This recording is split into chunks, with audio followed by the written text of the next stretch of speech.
Hello tribe, how are we all doing? Have a fabulous Monday morning. I hope you're all bright and early, ready for our Q&A with the lovely Anne Walker.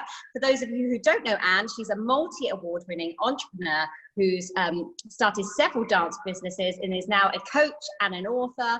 And she's here to tell us all about how she's been such a success. Anne, would you like to start off by telling us a little bit about where you came from and how you started? Well, hello. Yes, I'd love to. Thank you so much, first of all, for inviting me. I'm really been really looking forward to joining yourself and the tribe. So it's wonderful to be invited. Thank you. So I started many moons ago. I actually started my first dance school when I was only 17 years old, which was pretty scary, but I needed to start it in order to fund my my professional dance training, and it was pre-grants days. So there was no option, so it seemed like the best thing to do. So I started a dance school when I really wasn't that much older than some of my students. I started in a church hall, but quite soon realized that in order to actually make the business into a successful enterprise, I needed to have my own premises. And so managed to get a building that I converted into a small dance studio, and that was just brilliant, really. It made all the difference, and such a change from being in different church halls and carting everything around from studio to studio. I have no idea how teachers managed to do that for so many years. So I take my hat off to people that do it for a long time. Anyway, so I had this fledgling dance school. I soon realized that I'm a bit of a control freak, as are so many dance teachers. So I soon realized that I couldn't bear to see the children come in all sorts of not very well fitting leotards and tatty ballet shoes and stuff. So I wanted to sell them the products. I had a uniform right from the very beginning. I felt, because I was so young, I felt it was really important when I started that I had to do things the right way. I had to get the respect of the parents. So right from the beginning, we had rules. We had rules about payment. We had rules about uniform. People needed to do things my way, really, from the very beginning. And so I soon started to sell leotards and shoes and stuff. But this is a very long time ago. I am so old that I predate Lycra. So the leotards were not nice. They were baggy, they didn't fit well. And so I was making costumes for my dance school shows, because that's what you had to do in those days. And thought, I'm sure I could make some leotards that fitted the students. So a friend who made costumes for me, she and I basically drew round her daughter. We made a newspaper pattern, and for a leotard, we cut it out and we made it. And of course, they fitted the students really well, because they were designed on real bodies rather than just rather random children, if you like. They were designed for children who danced. So we made leotards, and actually then my school show would of course be costumed with these leotards. My friends were all dance teachers. They would come to my shows and go, "Oh my goodness, I love your leotards. Where did you get them?" And I'd say, "Well, we made them." So of course then they'd say, "Well, could you make me some?"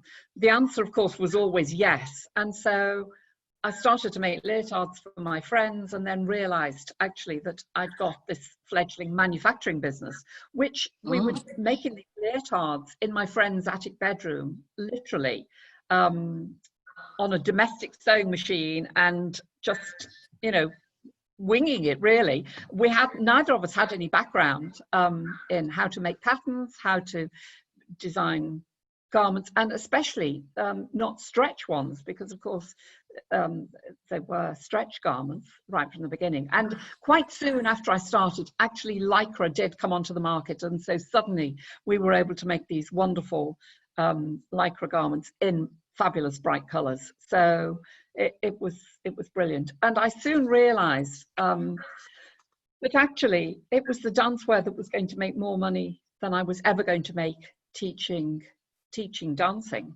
And so I started to build on the dancewear. And the very first thing that happened was my mother lent me £50, which back in the day was a very large sum of money. And I bought a very, very ancient industrial overlocker on which we were able to finally sew the leotards rather than just using domestic machines.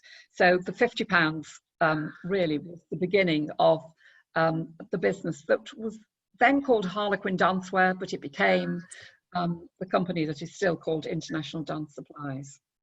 Wow. And so everybody's sort of probably heard of International Dance Supplies. I mean, I've ordered costumes myself. Most of my dance friends do. It's just a name of a dance fair that everybody knows.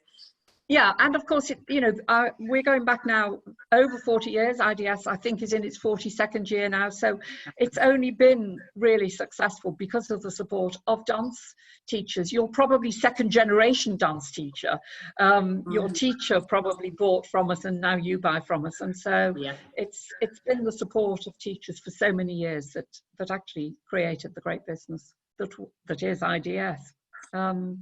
So I named all my garments after my students, and my school played a huge part in the formation of the dancewear business.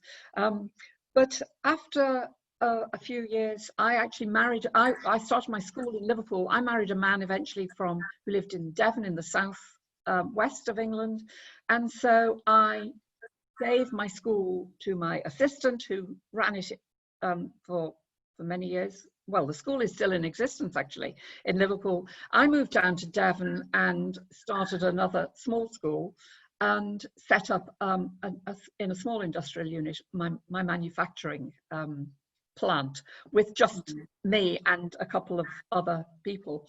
But gradually it grew. And one of the real reasons for it growing is that I do have a mantra, which is that you can't grow bigger than your dreams. And so although when I first started manufacturing, it was me and a friend or me and one other team member, I always knew that it would be a much, much larger enterprise. And my goals changed as the business changed, but they just grew and grew. So I started off in a tiny... You're right. You're definitely right, though. I think so many people get stuck in the mindset of, oh, it's never going to be any better than this. I'm never going to have the money for this. This is all it's ever going to be. And actually, it is the people that have those bigger dreams and goals and really genuinely believe they can do them that make it. And you're sort of living proof of that. Yeah, absolutely. And also, I think it's really important that your whole team understand your goals. I can honestly say at IDS, everybody knew that we were focused on growth, international growth, right from the beginning. The whole team knew and understood where we were actually aiming for. And so, although I started off in Devon with a very small industrial unit, eventually we ended up with a fantastic building which we built ourselves. So it was completely built for us. And that just enabled us then to grow and grow and grow and to expand. But all the time I had to keep making sure that I'd got more goals. So for many years, one of my goals was that I wanted to supply uniform for the Royal Ballet School. And eventually we did. We made all the uniform for the JAs, the junior associates, the middle and senior associates for the Royal Ballet School. And so having ticked that box, then I was like, okay, now we need another goal. What can we do now? And so my next goal was actually to supply into the American market, which of course was, I don't think anybody really believed that we were going to be able to make that happen, except for me, and I knew we would. So we launched into we researched it for many years, and then we launched into the American market. And within 12 months of launching in America, we were invited to manufacture the uniform for American Ballet Theatre training program. So that was just a huge accolade, and we did that for actually quite a few years. So that was fantastic, and of course went on to supply right across America and indeed globally. We actually supplied into more than 50 countries worldwide, all from supplying everything from Devon in the UK, which was a massive achievement really. But we could only do it with the support of of those teachers, and I had an absolutely brilliant team at IDS. Many of the team members were there for many years. In fact, there are still 2 ladies working at IDS who have been there for over 25 years. Wow. Which is a start. And lots and lots of people still there who've been there for 10, 15 years, and probably even 20 years now, I suspect. So it was a fantastic business. However, I always knew that I'd taken it. I knew I would take it as far as I possibly could, but I always knew IDS was going to be bigger than wherever I could take it. And so eventually we brought in and some fabulous people, and I was able to first of all take a step back and then eventually move completely out of the business, which I think my friends never believed I would be able to do, because they knew I'm a control freak. But actually wonderful, because I feel I set it up and then was able to go, okay, it's here now for somebody else to take on. And of course it is still growing and expanding, but I've now had time to enjoy a slower pace of life, to enjoy the lovely countryside in which I am lucky enough to live, but also now to work with the dance teachers to help them grow and develop their businesses. And so I do business mentoring, one-to-one mentoring. I do business seminars and webinars, obviously via Zoom during this crazy time. I've written 2 books, which I hope will help teachers.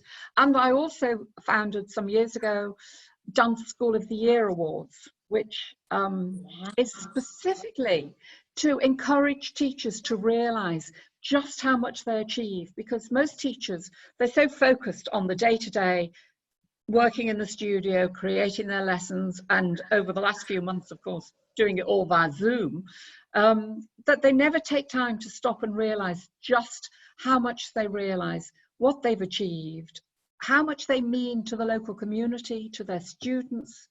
I mean, a dance teacher plays such a big part in the lives of the students. They come to you when they're 3, and they might stay with you till they're 23. I definitely think lockdown as well has proven to a lot of dance teachers how important we are to our dance communities, because they've kind of had, you know, their face-to-face classes taken away from them, and now, you know, we're sort of getting back, and they're able to, you know, they're desperate for it, and it makes us feel really wanted, and, you know, you can see the joy in the kids, and all the parents, you know, the lovely comments I'm sure dance teachers worldwide have had from, you know, us carrying on going, you know, it's brilliant. Yeah, and, you know, for many students and young people, the dance teacher is the only stable thing in their life, that they know every Tuesday at 5 o'clock when they walk into your studio, you're going to say, where's your tap shoes? Go back and put them on. Or, you know, you can't come in looking like that. Go and tidy, put your hair in a bun because it's a ballet class, or whatever it is. You're like the strong, disciplined, regular part of their life, which is missing for so many children. So I think that's a huge part which dance teachers are not aware of themselves. So by making them enter, encouraging them to enter, and then making them fill in a form for the Dance School of the Year Awards, they've got to stop and think about what they've achieved in the last year or years. And so it's a great, I think that's a great opportunity for teachers to really celebrate their success and their achievements. And what a genius idea from you, because every other industry has awards, you know, why should we not? Absolutely, you know, and there was nothing when I started it. There was absolutely nothing at all. So this year is going to be. We have a bumper crop of awards. There's 21 awards, and there's all different sorts. So it's an absolutely free to enter competition. You can. It doesn't matter what you teach, as long as it's some form of dance. You can enter, and you can enter from all over the world. We have entries from Australia, New Zealand, obviously America, Canada, as well as all across Europe and the UK. So it's the entries are all done online. There is an awards ceremony which should be taking place in October. Whether it takes place physically or not, I'm not quite sure, but we're hoping it will. Maybe by October. We've got everything crossed. Yes.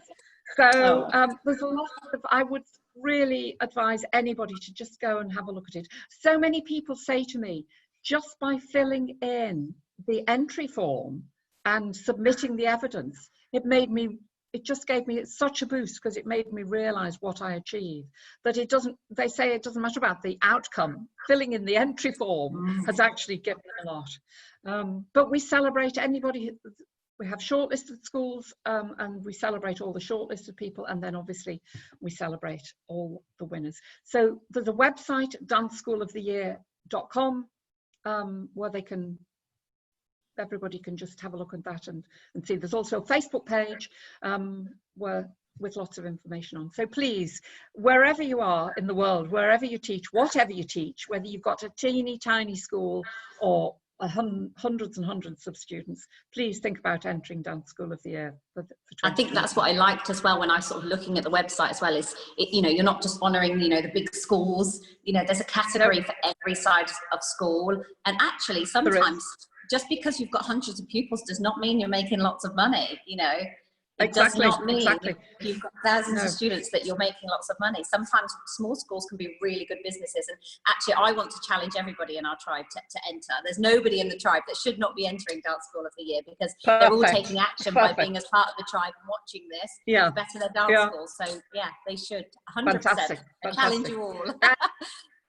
And I mean, there's lots of information on the website. Look at the whole thing of the website, not just 1 or 2 pages. But anybody can message me if you want more information. Then look at the website. If you're still confused, then send me a quick message, and I will do my best to help you and support you. Entries are now open. On the website, it says they're opening on the 1st of August. But I've actually just opened them this morning. Literally, I've done a live on Facebook to explain about opening, because I think some teachers now have finished their term, so they've got a little bit of time before they perhaps reopen. So I thought, actually, let's open early. So the entries are open now. They close on the 30th of August. Yeah, go for it. Wow. Now, we've been very lucky because we've had lots of our lovely members emailing questions for you. They're very keen to find out everything about you, which is lovely. So if you're happy, Anne, I'm going to start with the questions. Is that all right?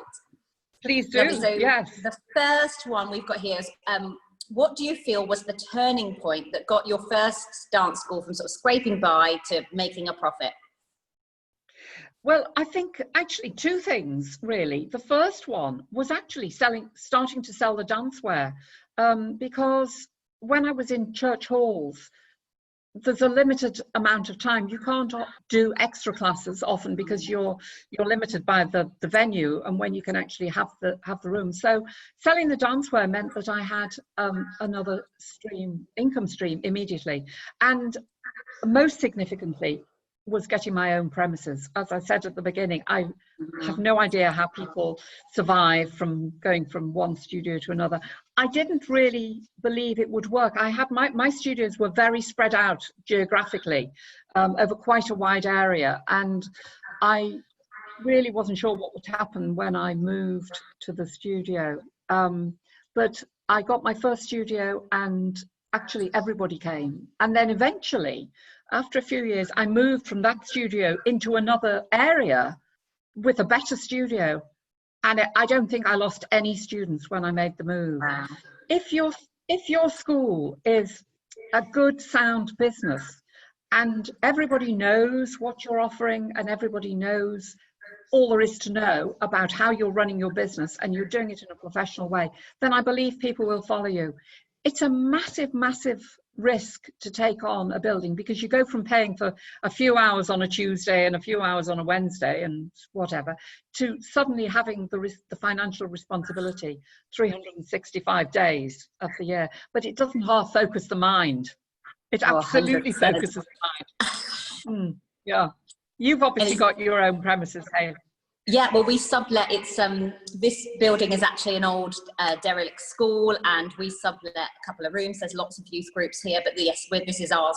We're in here, and nobody else comes in this studio. We've been very lucky, but it's really interesting that you mention about people following you if they know you well, and actually lots of the tribe members will know, because I always bang on about it, but you might not know about 2 years ago, and this is why I started the Dance Stitch Shop, I almost lost everything. I turned up to my old premises and the locks were changed.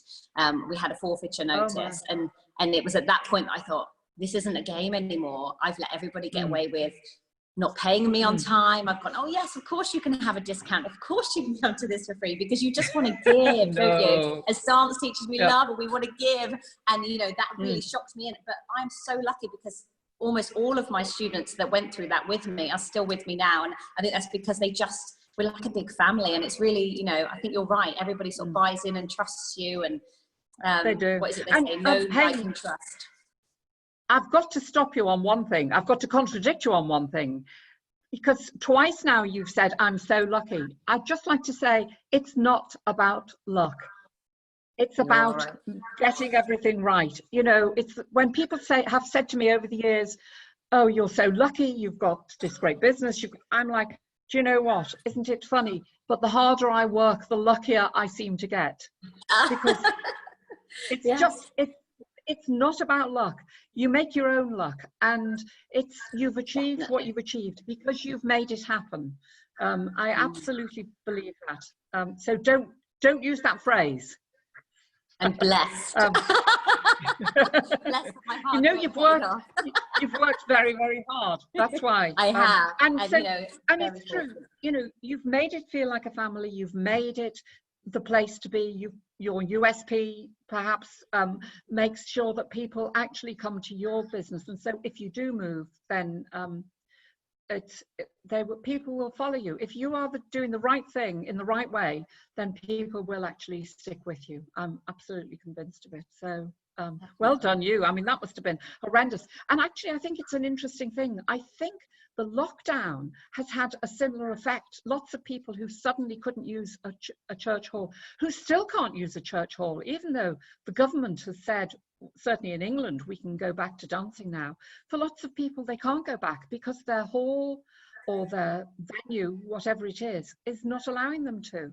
And I do think I've seen quite a few teachers opening their own premises for September. And I just think that's brilliant, because it's such a scary time.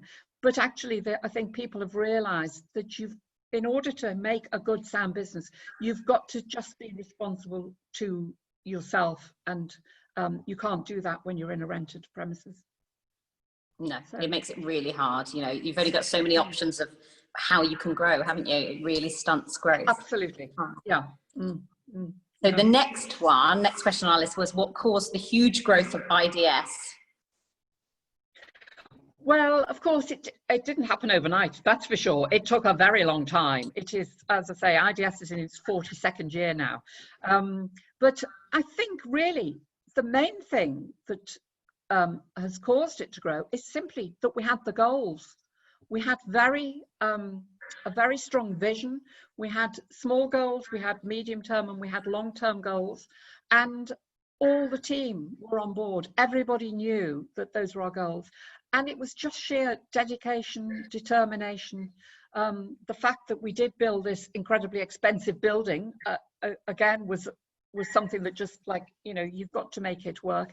And we were employing all these people whose livelihoods were dependent on a sound business. And I think this applies in any businesses. It's particular, and you touched on it, Hayley, a little bit, that the dance industry generally wants to do things for love, for free, to help everybody. But you know, you can't do that until you've got a sound business footing.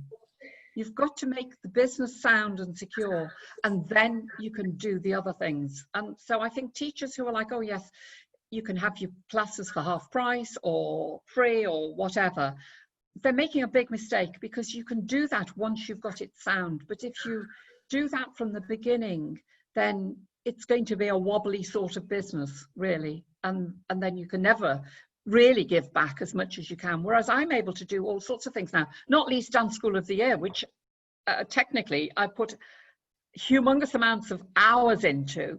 And we have some sponsorship, but nobody has to pay to enter it, because I was determined that it would be a level playing field for everybody. And that's only because I've been able to build sound businesses that I've been able to do that and to give back. And I think you're definitely right. You know, when you're giving freebies away, people don't value something if they've got it for free. They don't see the value because they just think, well, I got it for free. You know, if we went into Tesco's and they gave us our shop for free, we wouldn't value it, you know. And it's really important that we value what we do so that everybody else does as well. You're right. So the next one is, what were your thoughts when you'd heard that you were to be honoured with your MBE? Well, first of all, disbelief. I can honestly say when I got the letter, I thought it was an April Fool's joke. I genuinely did not think for 1 minute. I thought it was some kind of a scam. Although I have to say that it was on a letter, and the notepaper did seem really rather good quality. But so then I was overcome really, because I thought, well, why? You know, why me? And interestingly, my award was for services to business. Rather than dance or whatever. So I really was extremely proud of that, and I think the real reason was that as a business, IDS, we were always very open. We always wanted to help other businesses, because I had built my business from absolutely nothing, and I didn't go to business school. You know, I left school at 16 and went straight to dance college, and so I didn't have any formal business background or training. So I'd learnt the hard way, and I wanted to help other people to not make the same mistakes in business that I'd made. So we worked a lot with many businesses across the UK and tried to share our knowledge and our experience and expertise with them to help them grow their businesses. And so I think I'm assuming, because you never really know why you are given an honour, but I'm assuming that's why. And so that was brilliant, because it was very much an honour for the whole team, although obviously I was recipient. But, amazing accolade, you know, how Brilliant. Amazing, incredible. Yeah. Bless you. And what do you feel sort of were the setbacks that you've overcome along your journey? Do you know, it's really hard to think of them. I'm very, very good at forgetting all the terrible things and just remembering the good times. But I mean, there have been many setbacks. Oh gosh, all sorts of financial ones where people didn't pay or whatever. But we had always got a plan B ready. So I think that has always helped. Lots of setbacks where other people just don't believe in you, whether that's inside or outside of the business, where people think, especially being a woman in business, I hope it's a bit better now, but it certainly was really quite difficult in the 80s and 90s. We also grew through a number of recessions, so that was massive challenges. But the setbacks,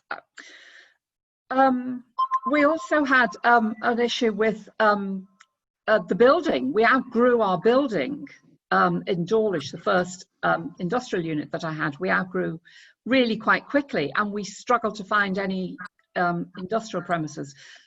Eventually the council allowed us to build somewhere, and then we outgrew that. And I had all sorts of interesting things where the council were saying there was no other premises, and I was just like, do you know what, I'm going to simply move my business somewhere else if you don't find me something. And they were absolutely brilliant. Once I sort of laid down, you know, I literally went into the council office and said, right, I need to talk to the planning officer now, and he was very kind of laid back, and I'm like, okay, I'm going to take my business back to Liverpool if you don't do something. And immediately they found something, and we built a huge extension to our building. We had to actually change a road layout, which everybody said you couldn't do. You know, you needed about 6 months to do that. I did it in 2 days, and I had to buy a piece of land from an American-owned company in order to do it. But we overcame it just because we were determined to make it happen. So we did overcome. But yeah, the determination. That's a struggle that a lot. I think it's a struggle that a lot of dance teachers have, because I know personally we've outgrown where we are now, and lots of the industrial estates, they won't change the use for a dance studio because they don't want to have children on industrial sites, and there's not a lot of other premises that would be big enough or appropriate for a dance studio. And so I think a lot of dance teachers do struggle actually with no. Down, but you know, as you've proven yet again, you know, determination sees you through. Exactly. And also actually going and talking to them. Lots of people say, oh, you know, the planners haven't been helpful, but actually, have you been and had a face-to-face? Have you got them to come and look at what you do? Because of course, so many people just don't understand what dance teachers really do. They don't understand the concept that they're so much more than just teaching ballet or tap or whatever it is. So there's always a way, there's always a solution. Oh gosh, I'm really sorry. It's all right. What motivates you the most, do you find? What sort of thing that keeps you going, keeps that fire burning? My goals, the goals. And also I don't do failure. I simply cannot do failure. I'm way too proud to ever admit to getting something wrong. So it's my goals, it's knowing what the goals are and keep on moving them. So there's always something else to achieve. Once you've achieved that, it's like, okay, right, next. So honestly, my goals are the answer to everything, I'm afraid. Do you know what I think though? Our dance background probably brings that out in us, because you know, when we do dance, we do these grades and we're always looking forward to achieving something else. There's a show coming up or an exam, or so I think it does set that, you know, always keep striving for something else. I think it is exactly. There is always something. So yeah, definitely. And how have you kept your positive mind? Well, oh, do you know, I'm so sorry. The interruption. Well, I think the positive mindset is mostly because I totally believe that things happen for a reason, so that when there is a disaster, I'm a huge believer in the fact that actually it's happened for a reason, that we need to learn something from it and just move on. I think we might have a little problem with the recording here, Hayley. You appear to have frozen, so I suspect I have as well.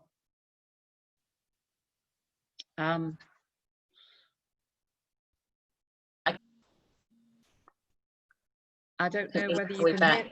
There we go. I can hear you. I can hear you. We're back. Okay. Right. Okay. Right. Sorry. Okay. So I'm not sure if you heard that. I'm not sure if you heard that. I'll just repeat it. Yeah. So I believe that that things happen for a reason, and so I always believe that you can turn a negative round and make a positive out of it. You can learn from disasters, and they can become something positive. Again. Definitely. And what one piece of advice would you give someone setting up their own dance school or dance business? Well, I absolutely, my advice, and it's in my book about setting up your business, and that is, do it right from the start. Don't just open thinking, oh, well, it's just a few classes. It doesn't matter whether you're doing one class or 101 classes. Plan to do everything properly. Set it up as though it was a much bigger business. Always think ahead where you're going to end up rather than where you start. Because it's really hard if you start off in a very amateur sort of way. It's really, really hard to then turn it into something professional and business-like. So it's much better if you can actually start your business doing everything right from the start. And the second thing, I know you said one thing, but can I just say the second thing is, if I can just do a little plug. Of course. That, I've actually written a book. It's a tiny little book, but it's hopefully there just to give you some ideas on the sort of things that I believe you should be thinking about right at the beginning of starting your dance business. So it's No, I think it would be brilliant. It's great. Both of your books are a great read, and I just think sometimes we know what we need, but having it down on paper and somebody else say it really helps you. I think. Absolutely. Definitely. And you know, both the books, basically the books are all common sense. So the first one I wrote was actually growing your dance business, and then so many people said, but I need to know how to actually set it up. So the two of them, they are both books that you can dip into And I'd like to think, I sort of think that if people are struggling with their business and they think, oh, I'm not sure what I should be doing here, I want them to go, what would Anne say? Or what would Yes. Anne do? And they can pick up the book and go, oh, well, Anne suggested that I do this.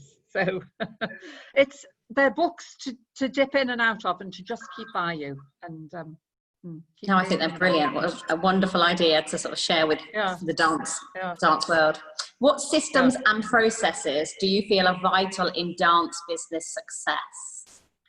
Well, you know, I don't think it matters what you use, whether you use your own basic system, whether you use something that your accountant wants you to use, I think, or whether you're going to buy into something like Dance's or Class Manager or one of those systems. I don't think it matters. What does matter is that you're using a system, that you're doing something that's effective, that's obviously safe to use, that's GDPR compliant, that works for all aspects of your business. So I think that is just literally down to whatever you think works for your business. But again, I will repeat, and I apologize. No, I don't. I make no apology for repeating. Don't apologize. I think it's really important. Do the right thing now for the business that you're going to become. Don't be faffing around with bits of paper. Make it business-like and professional from the start. You are running a business.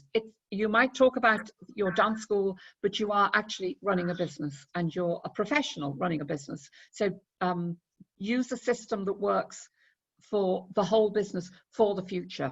It's very hard to change. So again, do it right from the start. I love that motto. And is there any point, is there a point in business when it's advisable to become a limited company, and what are the pros and cons of staying a sole trader? But, you know, it's a really good question, but it's such a big question. It's a conversation you need to have with your accountant, really. It's not something I can answer, because what works for one person isn't going to work for another, and it depends on all sorts of things, your turnover, probably things like your family situation. I would say one of the key people that you can have in a business is your accountant. If the accountant is somebody that you see once a year, that you simply shove a load of invoices at and never talk to them the rest of the time, that's a big mistake. You absolutely need, do you know what? I'm really sorry, Hayley, about my interruptions this morning. You absolutely need to have an accountant who is part of the business, who understands what you do and what your goals are, and is able to help you achieve those goals. So an accountant, I always say an accountant should cost you nothing, because a good accountant will save you at least the amount of money that their fee is. So it's absolutely worth finding somebody that you can work with that is able to take you to the next level that you want your business to become. And they're the person who will be able to tell you whether you should be a limited company, a sole trader, a partnership, and also at what point you should register for VAT or other taxes. So make your accountant your best friend in the business. Definitely. I've recently changed accountant, actually, to somebody who's much more invested in my business. You know, I had a lovely accountant who did a brilliant job before, but they were very much of they'll get my tax done and that's it. You know, whereas the person that I've just, got on is just brilliant, really invested in what I do and the growth and all of that. So that's the sort of person you need, I think. Yeah, absolutely. And it's very, very scary changing accountants. So don't keep putting it off. Bite the bullet and make it happen, because they will bring so much to the business, and they will give you so much support, because let's face it, most dance teachers are not accountants. We don't have a financial background. We went to dance college, not business school. So you've got to have that support. So find yourself a good accountant. Ask other people in business, not other dance teachers. Ask other people who have businesses that are bigger than yours, because you need an accountant who can not just work with you now, but you need an accountant who can take you to the next level. Definitely. And I think you're right as well. Don't ask other dance teachers, because every dance school situation is different. So what works for one and what is right for one is not necessarily right for another. So you're definitely absolutely right. So the next one is, if you could start again, is there anything along your journey you would change? Nothing. I thought you'd say that. And I love that you've said that. I love it. Because yeah, I've no idea what I'd change. And I've learned so much from the disasters. I've learned so much from the wonderful people that I've employed. I've learned so much from the teachers. I mean, the dance teachers that IDS has supplied over many years are the people who've helped to develop the business. Because when somebody said, do you know where I can buy a whatever, you know, a mermaid outfit, then we've created one and we've sold it. So the teachers have helped. So even when there have been disasters, I've learned so much. No, I wouldn't change anything.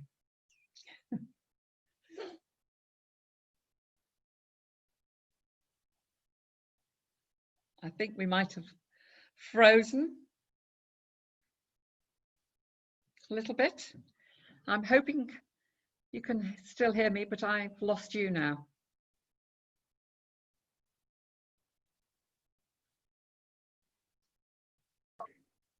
Joys of internet. Oh, I know. It's terrible. Yes, so what achievement are you most proud of is our last question. Do you know, I'm proud of so much, actually. It's hard, this, to say one thing. I'm proud of so much. I was very proud of my school, to start something aged just 17, and when I left my school, I had 250 students, or maybe 300. I can't remember now.